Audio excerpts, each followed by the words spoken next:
Hello students, जैसा कि हम लोग चैप्टर 3 के बारे में डिस्कस कर रहे थे, आज हम लोग प्रश्नावली 3.1 के क्वेश्चन नंबर 2 के बारे में बात करेंगे। तो देखिए, क्वेश्चन दिया हुआ है, एक द्विघात बहुपद ज्ञात कीजिए जिसके शून्यांकों के योग तथा गुणनफल क्रमशः दी गई संख्या है। तो हमने अभी तक क्या देखा था कि जो जीरोस थे यानी कि जो शून्यांक दिए थे, शून्यांक क्या थे, अल्फा और बीटा, और हमारी कोई भी जो द्विघात बहुपद होती है वो क्या होती है, A X square plus B X plus C, जिसके हम शून्यांक क्या मानते हैं, अल्फा और बीटा।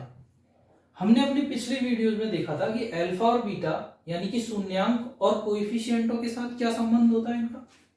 मैं यदि बात करूं शून्यांकों का योग अल्फा प्लस बीटा क्या होता है, माइनस बी अपॉन ए, जहां पर बी क्या होता है, कोएफिशिएंट ऑफ बी यानी कि एक्स, यानी कि क्या होता है, एक्स का गुणांक, ये क्या होगा, माइनस एक्स का गुणांक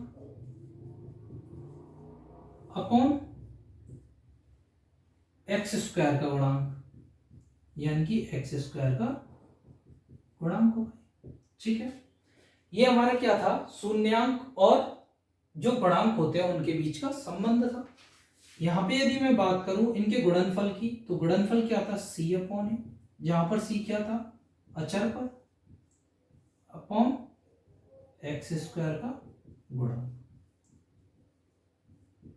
अब हम लोगों को इस क्वेश्चन में क्या दिया हुआ है, योग दिया हुआ है और गुणनफल दिया हुआ है। जो अल्फा बीटा है उनके योग की वैल्यू दी हुई है और गुणनफल की वैल्यू दी। तो हमें ए और बी की वैल्यू फाइंड आउट करके ये द्विपद जो हमें निकालना है, द्विघात द्विपद, उसकी वैल्यू निकालनी है। सो आइए इसको सॉल्व करते हैं। देखिए, फर्स्ट पार्ट में क्या दिया हुआ है, जो अल्फा प्लस बीटा है उसकी वैल्यू क्या दी हुई है। देखिए question first, alpha plus beta क्या था, minus B upon A. Standard equation क्या थी,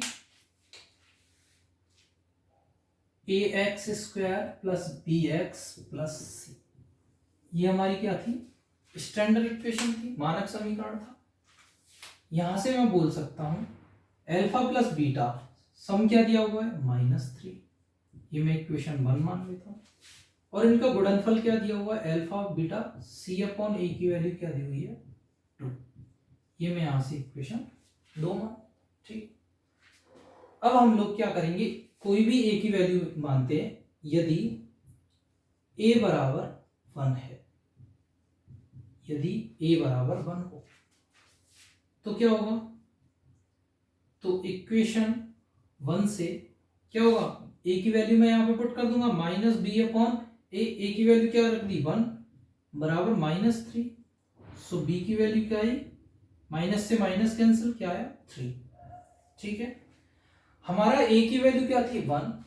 सो मैं इक्वेशन 2 से लिख सकता हूं,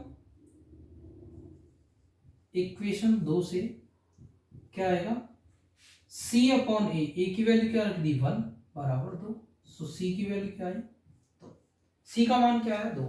अब हमें ए, बी और सी तीनों का मान पता है, तो अब हम इस इक्वेशन का यूज करके, यानी कि जो द्विघात बहुपद होता है उसमें यदि ए, बी और सी की मैं वैल्यू रख दूं तो वो द्विघात बहुपद आ जाएगा जिसके मूलों का योग -3 और गुणनफल क्या था, 2। सो यहां से मैं लिख सकता हूं standard equation A X square plus B X plus सी।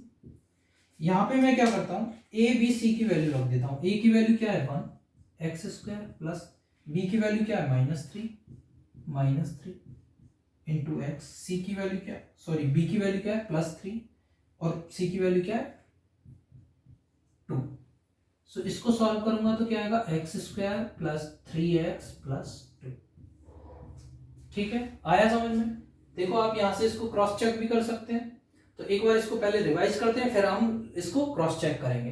देखो अल्फा और प्लस बीटा यानी कि शून्यांकों का योग क्या दिया था, -3, और शून्यांकों का गुणनफल क्या दिया था, 2। और इनके बीच का संबंध क्या होता है, गुणांकों और शून्यांकों के बीच का संबंध -b अपॉन ए, यानी कि -x का गुणांक अपॉन एक्स स्क्वायर का गुणांक क्या था, -3। और इसका क्या दिया हुआ है, गुणनफल क्या दिया हुआ है, सी अपॉन ए, अचर पद अपॉन एक्स स्क्वायर का गुणांक क्या है, 2।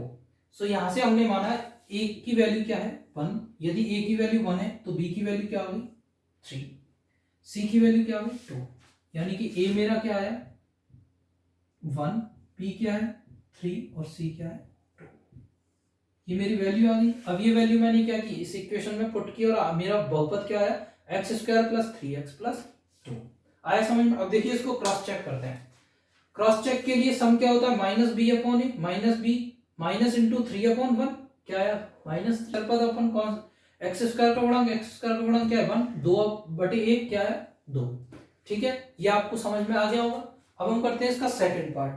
सेकंड पार्ट में दिया हुआ है आपको क्या, वही मूल दिए हुए हैं, मूलों का योग दिया हुआ है और उनका गुणनफल दिया हुआ है। तो देखिए मूलों का योग क्या दिया हुआ है, मूलों का योग है √2 और गुणनफल क्या है 1/3। सेकंड क्वेश्चन की मैं बात करूं तो मूलों का योग क्या है √2 और गुणनफल क्या है 1/3। ठीक है, इसको मैं इक्वेशन 1 मान लेता हूं, इसको 2 मान लेता हूं। यहां से मैं क्या करता हूं, देखो a की वैल्यू 3 लेता हूं। यदि a बराबर 3 हो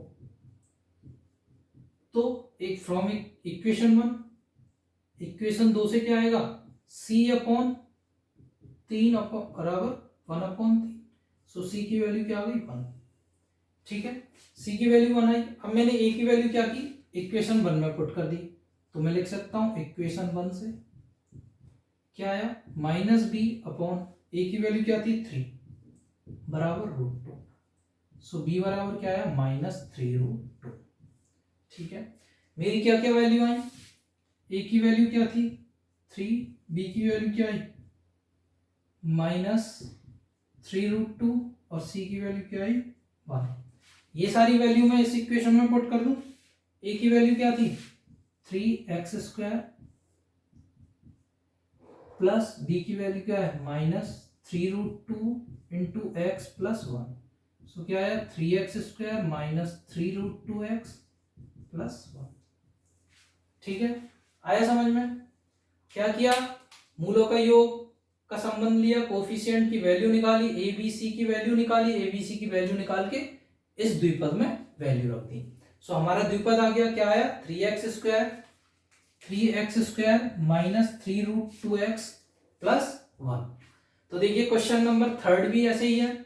उसमें क्या दी हुई है आपको, मूलों का योग क्या दिया हुआ है -1/4। ठीक है, और मूलों का गुणनफल क्या दिया हुआ है 1/4।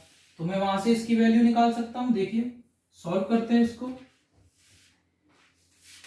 मूलों का योग कितना 1/4 और गुणनफल क्या है 1/4। ये -1/4 और 1/4 मैं मान लेता हूं। यदि a बराबर 4 है तो -b फ्रॉम इक्वेशन 1, ये 1 है ये 2 है। सो मैं इक्वेशन 1 से क्या लिख सकता हूं -b/4।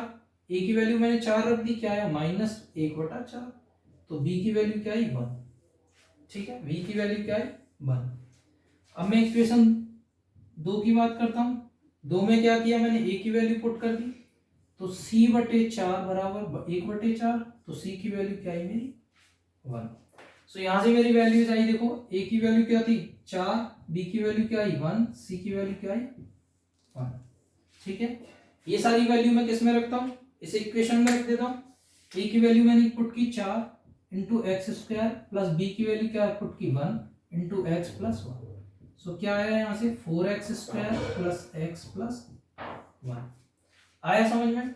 अब आपको समझ में आ गया होगा, जब हमें सम दिया हो मतलब योग दिया हो शून्यांकों का और गुणनफल दिया हो तो -b/a क्या करते हैं योग और c/a क्या करते हैं गुणनफल। इनसे abc की वैल्यू निकालते हैं और जो अपना स्टैंडर्ड फॉर्मेट है उसमें रख देते हैं ax² + bx + c में इसकी वैल्यू पुट कर देते हो तो हमें क्या आ जाता है द्विघात बहुपद। आई होप आपको इतना समझ में आ गया होगा। अब यदि आपको शून्यांकों का योग और शून्यांकों का गुणनफल दिया हो तो आप द्विघात बहुपद की वैल्यू निकाल सकते हैं इस तरह से, जैसा हम ये सॉल्व कर चुके हैं। तो अब हम मिलते हैं अपने नेक्स्ट वीडियो में।